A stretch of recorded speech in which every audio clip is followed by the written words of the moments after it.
voici la vidéo règle de 8 minutes pour un empire, un petit jeu de conquête et majorité pour 2 à 5 joueurs à partir de 10 ans. C'est un jeu de Ryan Laukat édité par Yellow. Au niveau du matériel, tout d'abord un tout petit plateau, recto verso. Effectivement, vous pouvez choisir avec quelle carte vous désirez jouer. Il n'y a pas de conseil par rapport au nombre de joueurs, donc à vous de faire en fonction de ce qu'il vous plaît. Ensuite, chaque joueur va choisir une couleur et va recevoir 14 petits cubes d'armée de cette couleur, ainsi que 3 jetons qui vont représenter les villes du jeu. Chacun va prendre 3 de ces armées et va les placer sur la case de départ, qui est celle où un petit château est représenté. Alors attention, si vous jouez seulement à 2 joueurs, il y a une mise en place particulière que nous verrons en fin de vidéo règle. Ensuite, vous allez trouver des petits jetons pièces comme ceci. Chacun va en recevoir en début de partie en fonction du nombre de joueurs. Si vous jouez à 5 joueurs, chacun va en recevoir 8. Si vous jouez à 4 joueurs, chacun en recevra 9. Si vous jouez à 3, 11 pièces chacun. Et enfin, à 2 joueurs, 14 pièces par joueur. Les autres pièces ne seront pas utilisées et pourront être remises dans la boîte.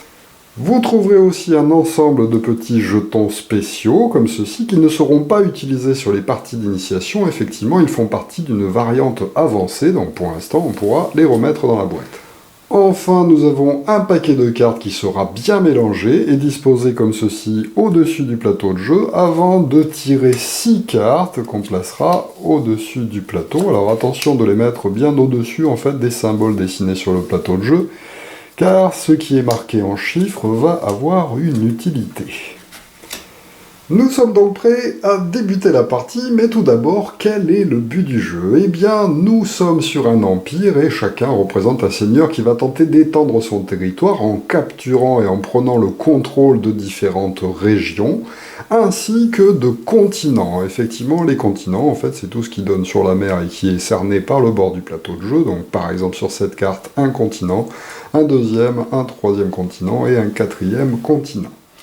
Il faudra aussi collecter des ressources qui sont dessinées sur les cartes pour tenter de marquer un maximum de points de victoire en fin de partie. Alors, avant de commencer le jeu proprement dit, nous allons déterminer qui sera le premier joueur. Pour déterminer ce premier joueur, eh bien, tout le monde va réaliser une mise. On va donc prendre ces pièces, les cacher sous la table par exemple, et choisir un nombre de pièces qu'on va placer secrètement dans sa main, afin de payer le plus. Celui qui paiera le plus aura le choix de choisir le premier joueur. Donc une fois que tout le monde a choisi, on fait 1, 2, 3, tout le monde révèle en même temps. Celui qui a donné le plus de pièces va rendre ses pièces et les remettre dans la boîte. Les autres par contre vont récupérer leur mise, et ce joueur qui a payé pour choisir le premier joueur va choisir qui débutera. Ça peut être lui, mais ça peut être un autre joueur, si ça l'arrange, il choisit qui l'est. Si jamais il y a une égalité entre des joueurs, ce sera le plus jeune d'entre eux qui choisira, qui commencera, et si jamais tout le monde a mis 0, eh bien, ce sera le plus jeune joueur qui choisira qui sera le premier joueur. Alors, imaginons que ce soit le joueur vert qui ait remporté l'enchère en proposant 2, il remet donc ses pièces dans la banque, ensuite il choisit le premier joueur, et il peut dire par exemple, je préfère que ce soit le joueur bleu, comme ça je jouerai en troisième, ça me paraît pas mal, j'ai pas envie de jouer en premier, j'ai pas envie de jouer en dernier, je jouerai troisième. C'est donc au joueur bleu de jouer son tour. Alors, comme son nom l'indique, 8 minutes pour un empire est censé se dérouler en 8 minutes. Dans la réalité des faits, ça dure un tout petit peu plus longtemps, mais enfin, on ne dépasse pas en fait un quart d'heure, 20 minutes de jeu, ce qui est assez rapide pour un jeu de ce type. Donc c'est notre premier joueur qui commence, imaginons donc que ce soit le joueur bleu. Celui-ci va tout simplement choisir une carte qui est à disposition face visible, et pour ce faire, il va devoir payer à la banque le prix qui est indiqué ici. La carte la plus à gauche coûtera 0, ces deux cartes-là coûteront 1, ces deux cartes-là coûteront 2, et s'il décide d'acheter celle-ci, elle coûtera 3. Il choisit donc l'action qui lui paraît le plus intéressant à faire, car effectivement, chacune des cartes a indiqué en bas l'action qu'elle va nous permettre de faire, et en haut, le type de ressources que l'on va recevoir. On va collecter petit à petit, en fait, des cartes, jusqu'à la fin du jeu. Alors, par exemple, notre premier joueur pourrait décider de payer 1 à la banque pour avoir le droit de récupérer cette carte qui coûte 1. Alors, celle-ci, comme symbole en bas, a dessiné des cubes avec une flèche. Ceci indique déplacer, désarmer, déplacer jusqu'à 4 cubes d'une case chacun. Donc cette carte, il va la placer face visible devant lui, de façon à ce que tous les joueurs la voient tout au long de la partie, et il va immédiatement réaliser l'action.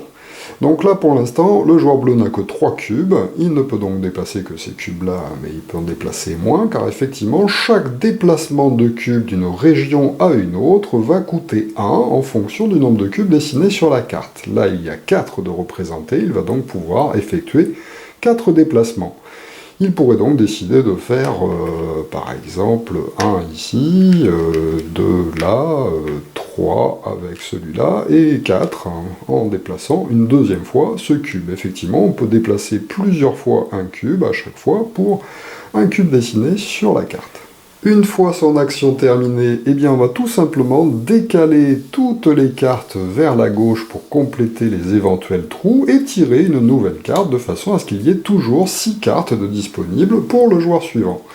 C'est donc au tour du joueur jaune qui pourrait par exemple décider de réaliser cette action où il y a des cubes. Comme c'est en 3e position, ça lui coûte 1 qu'il paye à la banque. Il récupère cette carte-là. Non, pardon, c'était celle-là que je voulais faire, pardon. Il y a 3 cubes de représentés. Il va donc pouvoir cette fois-ci ajouter des cubes. Effectivement, lorsqu'il y a une flèche de dessiner, c'est des déplacements. Quand il y a seulement des cubes de représentés, c'est rajouter de nouvelles armées en jeu. Il place donc cette carte devant lui, et immédiatement il va pouvoir ajouter 3 cubes sur le jeu. Alors, en début de partie, on ne peut ajouter des cubes que sur la zone de départ. Il sera interdit d'en placer ailleurs. Il va donc tout simplement rajouter 3 cubes sur la case centrale. Son tour est terminé, on décale toutes les cartes, on en tire une nouvelle, c'est au suivant de jouer. Imaginons que le joueur suivant, le joueur vert, décide d'acquérir la première carte. Eh bien la première est gratuite, il n'a donc rien à payer. Alors on regarde le symbole, celui-ci est des cubes avec un déplacement, mais en plus de ça, il y a un petit bateau de représenté. Ça va vouloir dire qu'il va pouvoir déplacer 3 fois des cubes, mais qu'il va aussi pouvoir utiliser les liaisons maritimes qui sont représentées sur le plateau de jeu pour se déplacer d'une case à une autre reliée par une liaison maritime. Mais ce n'est pas obligatoire, et comme il y a la flèche, il peut aussi très bien déplacer des cubes normalement de région à région. Donc là, pour 3, eh bien c'est le joueur vert, et il pourrait par exemple décider de déplacer un cube d'une case, de déplacer un cube d'une autre case en utilisant une liaison maritime, ça fait 2, et avec son 3e déplacement, eh bien par exemple de déplacer ce cube ici.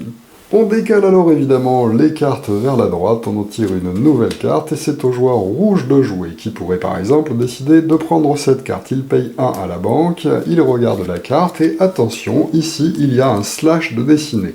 Lorsqu'il y a un slash, le joueur va devoir choisir une des 2 actions présentes sur la carte, mais il ne pourra pas réaliser les 2. Donc là, soit il ajoute 3 cubes sur la carte, pour l'instant on est obligé de les ajouter sur la case centrale, soit il fait un déplacement de 3. Donc il paye déjà ce qu'il doit à la banque, et ensuite il fait cette action. Imaginons qu'il décide de se déplacer de 3, eh bien il pourrait décider de faire 1. On a tout à fait le droit d'aller sur un endroit où il y a déjà des cubes adverses. 2, il pourrait décider d'assurer ici sa suprématie. Et 3, de se déplacer par exemple à cet endroit-là. Comme il a choisi l'action de déplacement, évidemment il ne peut pas réaliser l'autre, il pose la carte devant lui, on décale les cartes et c'est au joueur suivant de jouer. Alors, à quoi ça sert de se déplacer? Eh bien, ça va servir à essayer de prendre tout d'abord le contrôle de région. Effectivement, le joueur qui aura le plus de cubes sur une région à un moment donné à la fin du jeu, donc là par exemple pour le joueur rouge sur cette petite région-là, eh bien ce sera le joueur rouge qui marquera 1 point de victoire. En fin de partie, nous compterons des points de victoire et celui qui en aura le plus l'emportera. En plus de ça, on regardera ensuite les joueurs qui contrôlent le plus de régions sur chacun des continents qui sont dessinés sur le jeu, et le joueur qui contrôlera le plus de régions sur un continent gagnera 1 point supplémentaire. Donc voilà à quoi ça sert de se déplacer, puis de tenter d'avoir des majorités sur les différentes cases du jeu. Donc repassons à notre joueur rose, celui-ci pourrait décider de prendre la première carte gratuitement, de faire un déplacement de 4 cubes, il en a que 3 en jeu, il décide de faire 1, 2, 3 et 4. Comme ceci, il prend le contrôle, pour l'instant il est tout seul, de 3 régions qui lui rapporteront donc 3 points de victoire en fin de partie. Ensuite, on décale évidemment les cartes, on tire une nouvelle carte, et le jeu se poursuit avec le joueur bleu qui, par exemple, pourrait décider d'acquérir cette carte qui présente le dernier symbole que je ne vous ai pas encore présenté. Il l'acquiert donc pour 1 qu'il paye à la banque, il récupère cette carte, et celle-ci présente un petit château. Alors, ces cartes-là vont permettre de construire des villes. Il va donc pouvoir placer à la place d'une armée, eh bien, un jeton qui va représenter une ville. Il peut placer cette ville uniquement sur un territoire sur lequel il se trouve, même s'il n'est pas majoritaire, il n'y a pas de problème. Donc là, par exemple, il pourrait tout à fait décider de poser sa ville sur ce territoire où le joueur rouge est. Alors, qu'est-ce que font les villes? Déjà, elles représentent une armée aussi, donc là, ça voudra dire, si ça reste comme ça en fin de partie, que le joueur rouge et le joueur bleu auront chacun une égalité, et donc personne ne marquera de points pour cette petite région. Mais surtout, ça va permettre d'y faire apparaître en fait des armées. Lorsqu'on choisit l'action cube qui fait apparaître des armées, eh bien on pourra choisir de les faire apparaître indifféremment sur ces villes ou sur le territoire de départ. Nous avons vu qu'en début de partie, on ne peut faire que sur le territoire de départ, car nous n'avons pas encore de ville. Et bien là, le joueur bleu, si plus tard dans la partie il choisit par exemple cette carte-là, il pourra ajouter 3 cubes qu'il placera indifféremment sur l'un ou sur l'autre. Il pourrait par exemple décider d'en placer 2 sur cette région et 1 sur la région centrale. Pour en finir avec les actions de cartes, il y a certaines cartes où il y a un plus de représenté qui permettra de réaliser les 2 actions présentes sur la carte, à la différence du slash.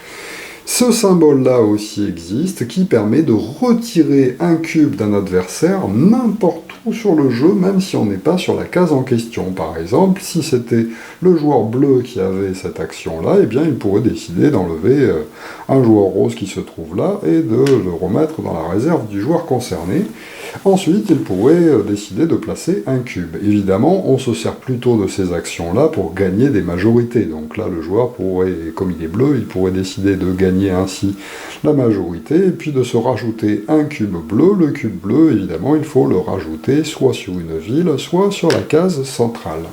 Alors, petite précision, lorsqu'un joueur acquiert une carte, il n'est pas obligé de réaliser l'action qui est présente dessus. Évidemment, c'est toujours mieux de choisir une carte dont on peut faire l'action, mais il peut très bien choisir une carte et ne pas réaliser l'action juste pour récupérer la ressource qui l'intéresse. Mais reprenons notre tour normal, donc hop, on décale toutes les cartes, on en tire une nouvelle, et c'est reparti pour un tour, et ainsi de suite jusqu'à la fin de la partie. Alors attention, lorsqu'on récupère des cartes, nous faisons les actions, mais en plus de ça, nous récoltons différentes ressources qui sont symbolisées par la petite icône qui est présentée en haut des cartes. Donc là, par exemple, le joueur jaune, dont c'est le tour, a déjà cette carte devant lui qu'il a récupérée au premier tour et qui lui donne un symbole d'enclume représentant le travail, enfin le métal en fait. Et grâce à ce métal, il pourra gagner éventuellement des points de victoire supplémentaires symbolisés par ses boucliers en fin de partie, en fonction du nombre de symboles d'enclume qu'il aura récupéré en fin de partie. 2, 4, 6 et 7 pour les enclumes. Donc là, il a tout intérêt à récupérer une deuxième enclume s'il veut marquer un point de victoire en fin de partie, par exemple. S'il décide de se spécialiser dans les enclumes, et bien par exemple, il y a ici une carte qui présente 2 enclumes, elle sera considérée comme étant 2 symboles d'enclumes. Donc cette carte est très intéressante, mais évidemment, comme elle vient d'apparaître il n'y a pas longtemps, elle coûte très cher. Il décide quand même d'investir, il paye 2 à la banque pour récupérer cette carte, mais en revanche, eh bien peut-être que l'action spéciale de la carte ne l'intéresse pas trop. Bon là, en l'occurrence, si ça l'intéresse, puisqu'il va pouvoir déplacer 4 cubes, il pourrait décider de faire 1, 2 par exemple, pour tenter d'aller embêter ce joueur, 1, 2, 3, 4 pour aller embêter celui-ci, et voilà, il a fait ses 4 utilisations de déplacement, son tour est terminé, on décale, et c'est au tour du joueur suivant. Alors, dans le jeu, il y a 5 types de ressources différentes qui rapportent des points de victoire différemment. Effectivement, les carottes rapportent par exemple un point de victoire pour 3 symboles de carottes en début de partie, et elles peuvent aller jusqu'à 5 points de victoire si on a récupéré 8 carottes. Les autres sont de plus en plus intéressantes jusqu'aux gemmes comme ceci. Les gemmes, pour une gemme, on marque déjà un point de victoire, 2 gemmes, 2 points de victoire, 3 gemmes, 3 points de victoire, et 4 gemmes, 5 points de victoire. C'est donc la ressource qui rapporte le plus. Alors attention, dans le jeu, il existe aussi des cartes comme celle-ci. Lorsqu'elles vont apparaître, on pourra les acquérir de la même façon que les autres. Elles permettront de faire des déplacements, mais en plus, elles permettront en fin de partie de choisir quelle ressource elles remplacent. Donc je pourrais déterminer que cette carte correspond au symbole qui m'arrange pour tenter d'obtenir évidemment des points de victoire supplémentaires. Et la partie se poursuit donc ainsi à tour de rôle jusqu'à ce qu'on arrive à la fin de partie. Évidemment, il vous faut gérer vos pièces car vous aurez compris qu'on n'en reçoit pas. Il n'y a aucun moyen de gagner des pièces en cours de jeu, donc elles servent uniquement à acquérir les cartes. Mais comme il faut acheter un certain nombre de cartes en cours de jeu, eh bien il faudra économiser pour acheter vraiment celles qui nous intéressent, sinon on sera obligé de toujours prendre la première qui coûte 0. La partie prendra fin lorsque tous les joueurs auront acquis un certain nombre de cartes qui dépendent du nombre de joueurs. Si vous jouez à 5 joueurs, il faudra que chacun ait acquis 7 cartes, à 4 joueurs 8 cartes, à 3 joueurs 10 cartes et à 2 joueurs 13 cartes. On attend que tout le monde ait bien acquis toutes les cartes nécessaires, donc on finit évidemment le tour en cours, même quand un joueur parvient à sa 7e carte, par exemple à 5 joueurs, on continue jusqu'à ce que tout le monde ait ses 7 cartes devant lui, et nous sommes prêts à compter les points de victoire pour savoir qui l'emporte. Alors ensuite, le mieux c'est de prendre un papier et un crayon pour noter les scores. Chaque joueur va tout d'abord marquer un point par région qu'il contrôle, c'est-à-dire par région où il est majoritaire. Donc là par exemple, pour le joueur rouge, il contrôle une région tout seul ici, une là, ça lui fait donc 3 points. Il ne marque pas de points pour la région centrale, où c'est le joueur rose qui contrôle la région. Le joueur rose marquerait 1 point ici, 2 points là, 3 points ici. Le joueur jaune marquerait 1, 2, 3 et 4, car ici il est majoritaire par rapport au rose. Et ainsi de suite. Alors attention, si jamais il y a des égalités pour des joueurs, eh bien personne ne marquera des points pour la région concernée. Ensuite, nous allons compter les continents. Effectivement, chaque joueur qui aura le plus de régions contrôlées sur un continent, eh bien, marquera seulement un point supplémentaire. Donc là, le joueur jaune a 1, 2, 3, 4 régions contrôlées sur ce continent-là. Il marque donc un point. Le joueur rouge marque un point aussi, car il contrôle ce petit continent-là, car il est le seul d'ailleurs à y être. Le joueur bleu marque un point pour la région, mais il marque aussi un point pour le continent, car il est tout seul à être allé sur celui-ci. Et là, c'est le joueur vert qui marquera aussi un point pour ce continent-là. Enfin, les joueurs marquent des points pour leurs ressources accumulées, donc on compte le nombre de symboles dans chacun, et on se réfère au petit tableau qui est dessiné sur chaque carte. Donc là, par exemple, 3 sapins. Malheureusement, pour en avoir 2, on reçoit un point de victoire, mais il en faut 4 pour en gagner 2. Comme le joueur n'en a que 3, eh bien il ne marque qu'un seul point de victoire. Ensuite, il marque un point de victoire car il a une carte gemme et qu'il y a besoin d'en avoir qu'une seule pour déjà commencer à marquer des points. Par contre, pour les enclumes, il en faut 2 minimum pour marquer un point de victoire. Il n'en a qu'une, ça ne lui rapportera donc aucun point. Et enfin, ici, il a 4 carottes avec une carte double carotte. 4 carottes, malheureusement, c'est 5 qu'il faut pour gagner 2 points de victoire. Il ne marquera donc qu'un seul point de victoire pour 3 carottes. On fait évidemment le total de tous ces points, et celui qui a le plus l'emporte. Alors attention, s'il y a une égalité en points de victoire entre plusieurs joueurs, c'est celui qui a gardé le plus de pièces encore devant lui qui l'emportera. Si jamais il y a encore une égalité, on regardera celui qui a posé le plus d'armées, c'est-à-dire le plus de cubes sur le plateau de jeu. Et s'il y a encore une égalité, c'est celui qui aura le plus grand nombre de régions qui l'emportera. Mais bon, arriver à ce tel niveau d'égalité, c'est quand même assez rare. Alors, après quelques parties, vous pouvez décider de jouer avec la variante des ressources. À ce moment-là, on va utiliser les jetons ressources spéciaux, on va bien les mélanger et les tirer au hasard un par un pour les placer sur les petits triangles qui sont dessinés sur le plateau de jeu. Et ça va donc faire des ressources supplémentaires que les joueurs pourront acquérir en cours de jeu en prenant le contrôle en fait de la région concernée. Ce n'est qu'en fin de jeu qu'on regardera qui contrôle la région. Donc là, par exemple, si en fin de partie on finit comme ceci, c'est le joueur vert qui marquera évidemment un point pour la région, mais en plus de ça, il recevra une ressource bois qui s'ajoutera en fait aux éventuelles cartes bois qu'il aura récupérées en cours de partie. Évidemment, comme les parties sont courtes, vous pouvez décider de faire 3 parties d'affilée et d'accumuler les points. C'est une des variantes proposées, mais évidemment, vous faites ce que vous voulez avec le jeu. Alors parlons de la variante à 2 joueurs, c'est juste la mise en place qui est un petit peu différente. Vous allez juste placer comme d'habitude vos 3 armées sur la région centrale, mais ensuite à tour de rôle vous allez prendre les jetons d'une armée neutre, et on va prendre 10 armées neutres qu'on va placer sur le côté du plateau de jeu, et à tour de rôle, chacun va placer un cube où il le souhaite sur la carte, de façon à ce que ça nous gêne un petit peu pour débuter la partie. Donc les joueurs choisissent alternativement où c'est qu'ils placent en fait ces armées, de façon à ce que pour réaliser une majorité, eh bien, il faille dépasser le nombre de cubes qui auront été placés sur les différents endroits du plateau de jeu.